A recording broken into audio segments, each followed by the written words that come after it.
Hey guys, yes, I'm still here.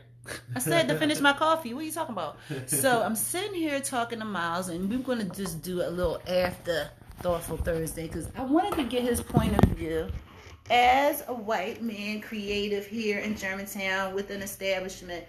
How we were saying, how are you feeling with all that's been going on? Because you've seen a lot, Yeah. especially with you working in the prison systems Right, and all right. that. So I wanted to make sure I got an opportunity to share that with people, and then we will talk about the other question I asked you. Cool. Yeah, I mean, honestly, there's been a beautiful but also tragic amount of unity. I was chatting with our neighbor here, and she said it really well about how in the past, 6-7 months, there's been an immense amount of unity, but rooted in tragedy. And there was, after the election, there was a level of unity that felt like it was about rejoicing. But it got me thinking about just how this time has been so different in terms of the Black Lives Matter movement, in terms of a movement in a global movement to eradicate oppression. And I think it's this. And I've chatted with some of my both white and non-white friends about it, but I think especially for white people, so many people have had limited freedom. Yeah.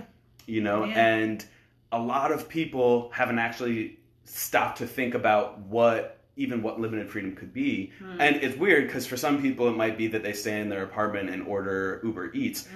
But that form of limited freedom, even though it is not an inch, even close to the amount of limited freedom that people who are unjustly incarcerated or justly incarcerated, our entire carceral system is messed up and not just.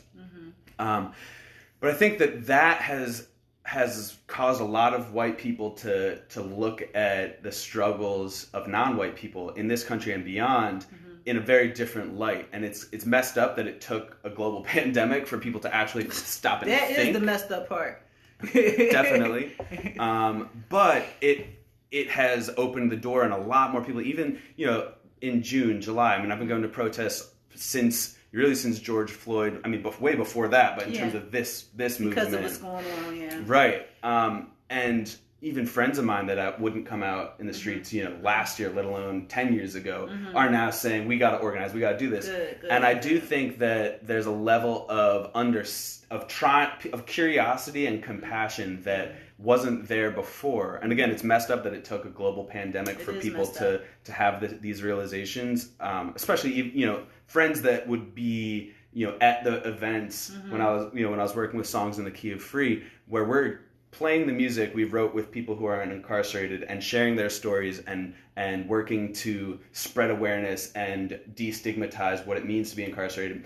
Those friends would, it was almost like it would go over their head. And then now, June, July, they're the ones saying, let's keep this energy up, which is great. Right, and everybody's on their own pace. It's just very curious that it took this type of pandemic to have people actually reflect on a deep level. And I think a lot of people, and chatting with friends and also just observing people, I think, that metaphor we were just talking about, I want to bring it up again because I think they're getting to it. So it's this idea that anger is like holding a fire and expecting the other person to get burnt. And I think a lot of white people, and especially people that might think that they're sort of woke, will end at the part of anger, holding on to the anger, but they're burning themselves. Not thinking, okay, well, how do I move through this and use the tools and position I have to both support people, Black, Indigenous, people of color, and also to hold other white people accountable. Because these systems are propped up mostly by white people that have in their idea that this is how the world works or that white people are better, all just rooted in really being lied to from a childhood. From birth. In the womb. Right. But then also as an adult that, I don't want to ruffle feathers. But now I see people either quitting their jobs or calling their supervisors out. And I think there is an immense potential for more radical change. We've already seen it in, after a month of protests in Minneapolis, they defunded their police. And that doesn't mean getting rid of police. People have in their mind that defunding the police means it will be a lawless country. No, it means when someone like Walter Wallace Jr. is experiencing crisis, there's someone we can call that will not shoot him. Exactly. But support him, support his life. And I do think that, you know, as a country and as a world, we're at a point where there's more awareness. Now, I just hope that America's comfort and complacency doesn't come back stronger now that, you know, oh, it's Biden. I know I felt a sigh of relief, but that doesn't mean I'm going to stop. Right. But I know America loves their comfort. And there's a level of that then leads straight into complacency of how things are versus how things should be. So what do you think should be some of the steps that we should make as a people, not as people of different ethnic origins, but as a people to get what we need so we can move properly into 2021? What would be some things that you would advise if you had the opportunity? Yeah, I would say one of the main things is be curious with a compassionate heart. So curiosity and compassion, especially when talking to, you know, our white, you know, I know you said not you know, as a people, but especially for white people to challenge their relatives with curiosity and compassion, because we can't just yell at each other. Right. You know, we can, but again, it's that idea it's not that going to move forward properly. Right, but with curiosity and compassion, we can, you know, it's that idea of meeting someone where they're at, even if we know we disagree with them. And then saying, okay, I hear you, I see you, I understand that's where you're coming from. Here's how I see it. I think that's a great start. And also just keeping pressure up. Yeah, you know, our city council is having hearings about how people have had negative or positive experiences with the police and what that looks like in Philadelphia. That's huge. It is that huge. means our city council is aware that there's a problem in our city and wants to change it. And I think the more we talk about it together, and also the more we allow ourselves to really feel, and if that means getting angry, if that means getting sad, if that means, you know, going inward, that's okay. I think it's just challenging then ourselves to remember we're not alone. And also that, you know, learning, read a book. Please educate yourself. Don't just be out here saying stuff just because you heard somebody else. Educate yourselves. Get your research. Hey, Marley Ma, what's up, brother? Thank you so much for joining us. We were just having such a good conversation after the show, and I just felt, you know, led to just still continue. Because, you know, I don't get to see this brother often. It's true. Not often enough. Know? And there's so much going on today. You guys have to come back later on this afternoon here at Germantown Espresso Bar. Ursula Rucker is going to be doing a show. Yep. And it is virtual.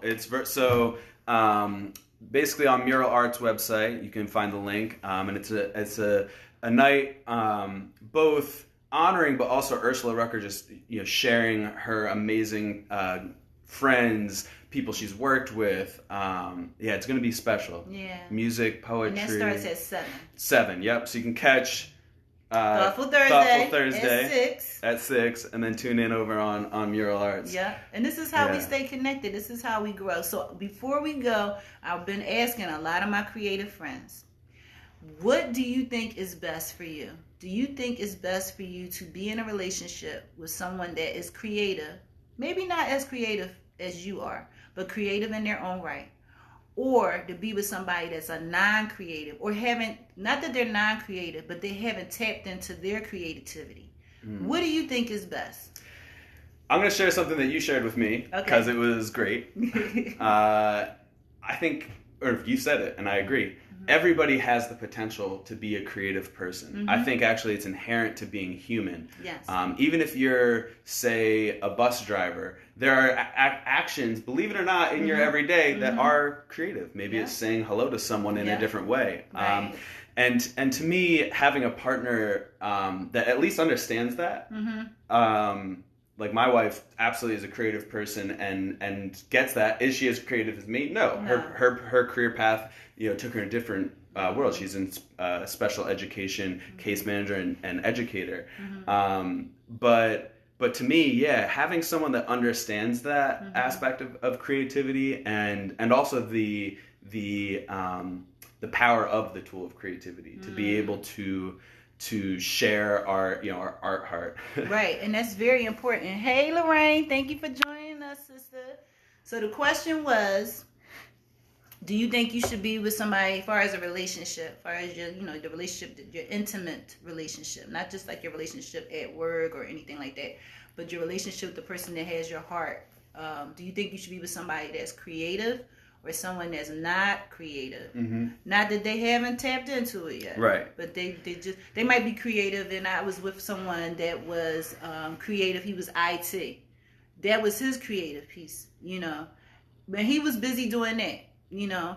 And then I'll be busy doing my art form, which is acting, modeling, and everything else. You know, I wear a lot of hats. Yes. But a lot of creatives do that. And sometimes it can be challenging when you're in a relationship because they feel as though that you're spending too much time on your creative piece. You know, you're not spending enough time with them. And I think that for me at my age, I just feel like, okay, but we both can do something. And then we can come together and we can share that. You know what I'm saying? Yeah, and I guess that's the understanding part. Yes, that's what I was about to say. I guess that's what I mean about someone that has that understanding. Because I've also been in relationships where people would say that, you know, they'd be like, "Why are you up till 4 a.m. writing music?" And you're absolutely right. There are people that just don't get it, and they might get that human beings are creative, right? And it's like.